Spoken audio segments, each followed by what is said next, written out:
almost June, which means it is almost Juneteenth. And I don't know about you, but I was not raised celebrating Juneteenth, or didn't even really know what it was until a couple years ago. And then 2 years ago now, I think, is when it became an actual federally recognized holiday. So because it wasn't really that well known, in this edition of the Radical Agenda Planner, the January through December edition, I did write the monthly learning moment about the history of Juneteenth. So I'm going to read that to you, and then I'm going to show you some of my favorite books.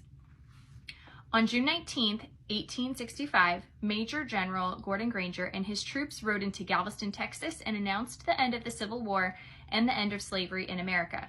Stopping at different places around town to make the announcement, Major General Granger read General Order Number 3, which, among other things, included the following: "This involves an absolute equality of personal rights and rights of property." Of course, Black people would spend the next 100 years fighting for the right to vote, and even longer for the right to marry a white person. The Emancipation Proclamation was announced on January 1, 1863, in the middle of the Civil War. But news travels slowly when the country is at war and mail is still transported by horse or train.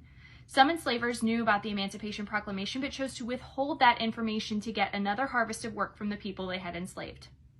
So in 1865, when the last town learned about the end of slavery, the town erupted in celebration. Beginning the following year in 1866, the people of Galveston, Texas held an annual celebration of their freedom.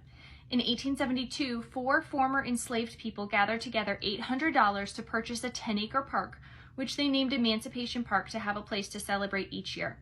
Since Texas became the first to recognize Juneteenth as an official holiday in 1980, many states acknowledged it in some form. It officially became a federally recognized holiday on June 17, 2021, when President Joe Biden signed the Juneteenth National Independence Day Act. In 2022, the state of Georgia announced Juneteenth as a paid holiday for state employees, a bill which passed with bipartisan support. So that's pretty cool. So you can get these planners at theradicalagenda.com. Right now, I have the July 2023 through June 2024 academic year planners for sale, and I donate a large portion of proceeds to 2 human rights organizations every year, because these are not my stories, so I'm not here to make a profit off of it. Be sure to check that out. Now for the fun part.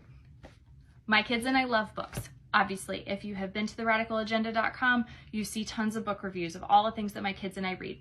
There are a bunch of books about Juneteenth, so here are some of our favorites. Opal Lee and What It Means to Be Free. This is a true story. This is fantastic. Love this one. This is also a true story from the perspective of a child who grew up going to the Juneteenth parades. This is a poem, and it's written in the basic signature of The Night Before Christmas. It's a pretty fun one. This is a cute story from the perspective of a little girl getting ready for the Juneteenth celebrations. And then this is a beautiful poem about everybody discovering that they were free.